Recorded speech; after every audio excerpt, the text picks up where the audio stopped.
Welcome to the Family Law Frontline. Welcome back to the Family Law Frontline with Fedor Kozlov. Fedor is the founding partner and chief litigator at the law office of Fedor Kozlov. With over a decade of experience in Illinois family law, he handles high-stakes cases involving custody, property division, domestic violence, and complex divorces. I'm Leanne Lyon, and today we are talking about how Illinois courts divide property that is spread across different states or even different countries. Hello, Fedor. Hello, how are you today? Oh, wonderful. I'm really looking forward to this conversation. So, what happens or what kind of assets most often cause trouble when divorcing couples own property outside of Illinois, like vacation homes, investment accounts, overseas businesses, or perhaps something else? Most of the time, it would have been a house. It would have been a house, a property in a different country, such as an apartment, a condominium, things like that. Because we represent a lot of people from different countries. We represent a lot of people these days that are coming from Ukraine for obvious reasons. And they start a life in a different country. They get married, they obtain some kind of property, they come over here.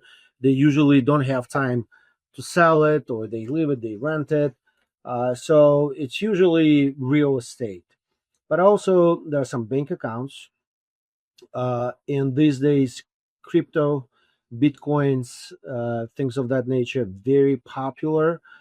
Because there are so many different wallets or whatever it's not a bank account, it's a different structure that and registered to different entities in different countries and different people too, that a lot of people just leave behind, or they keep it there as their asset and they accumulate it. What also happens these days is that because of some uncertainties in the country, in the United States, people trying not to accumulate cash anymore, and they trying to buy with cash, again, bitcoins or whatever crypto exists, and they usually buy it not in the United States, but they buy it in different countries, and they keep it there. So not only we can talk about assets that people, families get at the, in the past, sort of before coming to the United States, but also sometimes even being married, they can have different interests and different accounts that they create during marriage while living in the United States. So, when property is located in another state, what allows an Illinois court to still decide who owns it in a divorce? We're talking about jurisdiction here, and it's a little bit of a gray area. That's the beauty of the law. The law is never still. It's like there are some concepts that fundamental, but it develops as the everything around us develops. So there are different laws that exist.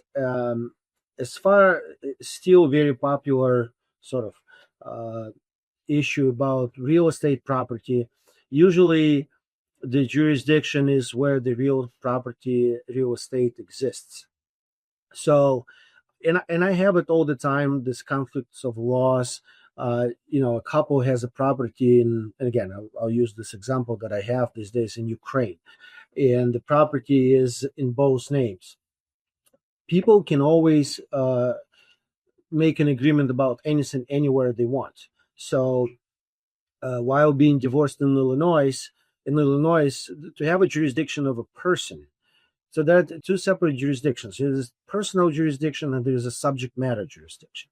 The personal jurisdiction in Illinois is established if you live in Illinois for at least 90 days before you file for divorce in a specific venue. So if you live in Lake County, you have to file it in Lake County. If you live in Cook County, you have to file it in Cook County, so on and so forth. You cannot file divorce in DuPage if you live in Cook. So you have to establish your residency and go and live in that county before you file. You have to live for 90 days. And then that's a question that I've been asked a lot. If I got married in Ukraine or Russia or any other country, do I have to go back and file for divorce there? You don't have to go back and file for divorce there, but you can get divorced there. There's always going to be jurisdiction where you got married and in the country where you're a citizen of. In Illinois, you have to live here for 90 days. Maybe different states have different rules, but this is the rule in Illinois. You can file for divorce and you have a personal jurisdiction, even if the other party does not reside in Illinois at the time. But you can file for divorce. Now, the question is about subject matter. And that, if we talk about real estate and real estate property, you can put anything you want in the agreement, in the marital settlement agreement. You can disclose it and say, I have this and this property that I purchased 20 years ago, or we purchased 20 years ago, and this is what we intend to do with it. Okay. Now, here's the problem. You put it in the problem that I have right now, actually, was one of the clients. You can put it in the marital settlement agreement. Then you have to take this document, translate it in the jurisdiction and in the country where the property is located. Okay. And you need to dispose of that property, sell it or transfer it or do a quit claim, whatever in accordance with the laws that they have. Unfortunately, we, United States of America, even though we think we can't tell the other country how we want this property to be transferred. So they will do this in accordance with their law. The problem becomes when one of the issues that I have now, if a property was entitled in two names, and now we have a transfer, somebody has to pay a tax and things like that. And even though we put the language in the court order that would immune this other person from being responsible paying tax, the Ukrainian government does not accept it. So we need to find a way around it. But to make my long answer shorter, you can make an agreement as to anything you want. But as far as the subject matter goes and how in practical life this property will be transferred will depend on the laws of the country where the property is located. So as far as enforcement of the agreement, it's really difficult to enforce. If you put it in this marital settlement agreement here, it has to be accepted by the other country the way they want it to be accepted. That's as far as the real estate concerns, which is most of the time. The other things a little bit they're easier as long as people cooperate and disclose everything. Because if an asset or property is located here in the United States, we can deal with it by the way of subpoena, discovery, and things like that. So I can always get the information I need by sending a subpoena to the entity, and that entity will provide it to me. If they wouldn't, there are other rules such as motions to compel, where I can compel an institution to give me the documents, financial documents I want. Well, if we're talking about a different country, it's a little bit more difficult to do. So if people don't disclose their things, and we, representing a client, he or she thinks that there is something out there, it's very difficult to prove. So what role do experts like forensic accountants or valuation specialists play in these multi-state or international cases? First of all, experts are very expensive. Just put it out there. We used experts twice when we had a Serbian couple, from Serbia. They had houses, they had businesses all over their former country in the United States. They also had 3 children. There were multiple transactions. So in that case, without an expert, it was absolutely impossible to figure it out. And what's interesting in that case was also, it's not that they didn't know how to deal with it themselves. So they wanted to get divorced. They wanted to move on with their lives. but they just didn't know how to value the property in accordance to uh, Illinois standards. So we had to hire an expert. We had to do all of the appraisals. So we need to do an appraisal in Serbia. We had to do appraisals here. We had to do an appraisal of their businesses and things of that nature. So it's a very difficult job, and it's kind of cost, but it made sense for them because it was more like an investment. If you know exactly the value of your property, the value of your business, and what you're transferring, it's beneficial to you because you can after the divorce you can move on and do something with it. Another one was many years ago we had to evaluate foreign stocks. So there was I represented the wife who were more of housewife, and she didn't really know much about her husband's transactions and dealings. He didn't try to hide anything. It was all there, but we couldn't figure out uh, when you divide an asset, especially when you trade stocks, you need to just with 401k, you need to get a specific period of time from what time to what time. What was the initial investment? What was marital property? What was not marital property? That is very important. You need to figure out what is the marital property. Marital property is everything that you earned during your marriage. Um, that excludes gifts, that excludes property that was earned before the marriage, not commingled during the marriage, and if a person used that property only for his or her personal gain. The presumption, again, we'll go back, Illinois is a guideline state, the presumption that everything is marital. But again, for that specific case, we had to figure out, because he had his own money that he invested into a foreign stocks, and he was making some kind of profit which he reinvested again. So the money that he invested into the at the beginning of the marriage, that was his property, but then all of the income and losses, including debts, was already marital. So we had to figure it out during the 15 years of marriage, the income, the gain and the loss in the foreign stock, and convert it into United States dollars. And for that, we had to have a forensic expert. I was lucky in both of these cases that it was not challenged by the opposing side, and for these purposes, the amounts that our clients spend on the services of the expert was not only divided 50-50, but it was not as expensive if it's contested.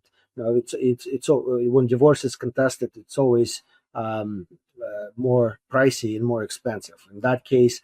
But then I always appreciate when a couple comes to your office and they tell you that we want to preserve our marital assets, even though we want to file for divorce, the marriage didn't work out, but we still want to preserve what we earned, during our time together. It's always beneficial.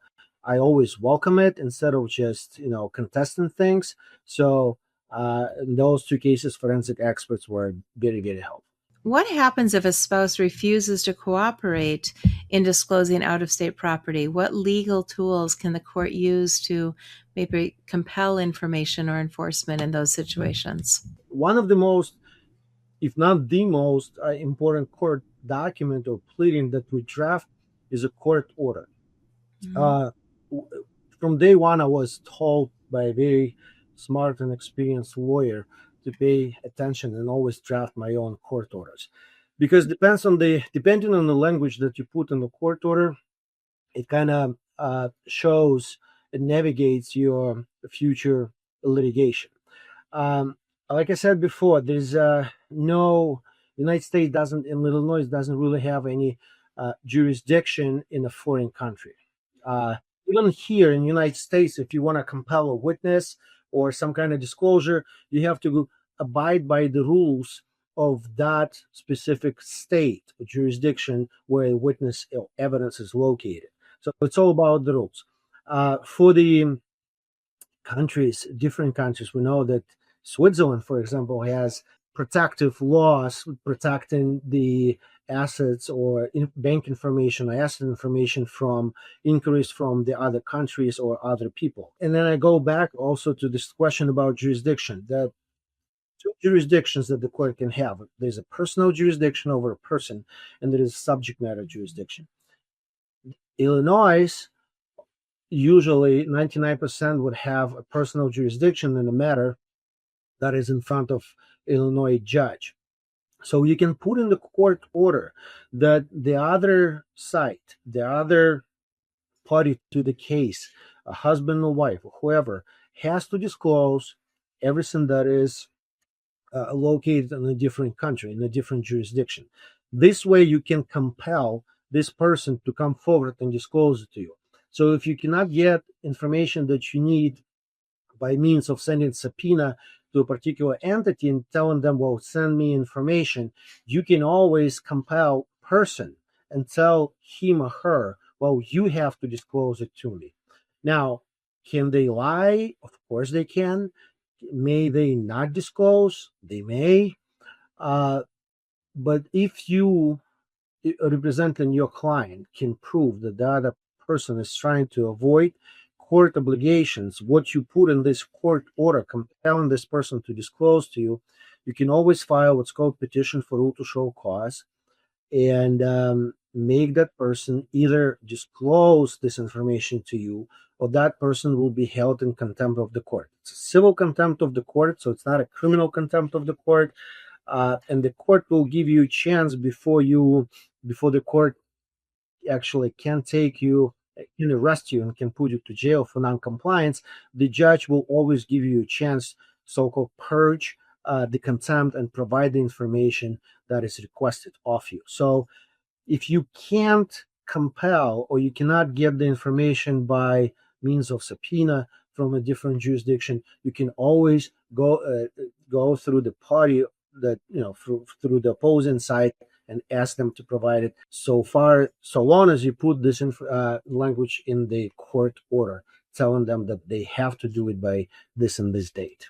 Well, as we're wrapping up this episode, and for anyone listening who owns property in more than one place, what 2 quick steps can they take now before divorce ever becomes an issue to make future division simpler and legally clear? If that is an investment, you can always make an agreement, or you can put that property into a trust, or you can create a will if you want, and put that document into some kind of trust and record this trust here in the United States. This way, Illinois court will have jurisdiction over the properties via virtue of trust and will be able to divide this property here. You can do this as soon as if you acquired this property outside of Illinois or United States before coming to this country, or if you acquired it while you establish your citizenship here, you can always do it here in the United States, in Illinois, register it, transfer it to some sort of a trust. And if you have kids, it will be even better if you name your kids as beneficiaries of this trust. Oh, excellent points. Well, that is it for today's episode of the Family Law Frontline. If you or your spouse own property across state or national lines and want to understand how Illinois courts will handle it, visit lawyer-il.com to connect with Fedor Kozlov and his team. Thanks for listening, and remember to like, subscribe, and leave a review if you found this episode helpful. Thank you, Fedor. Thank you. Thanks for watching. Be sure to hit that like and subscribe button and leave us a review in the comments.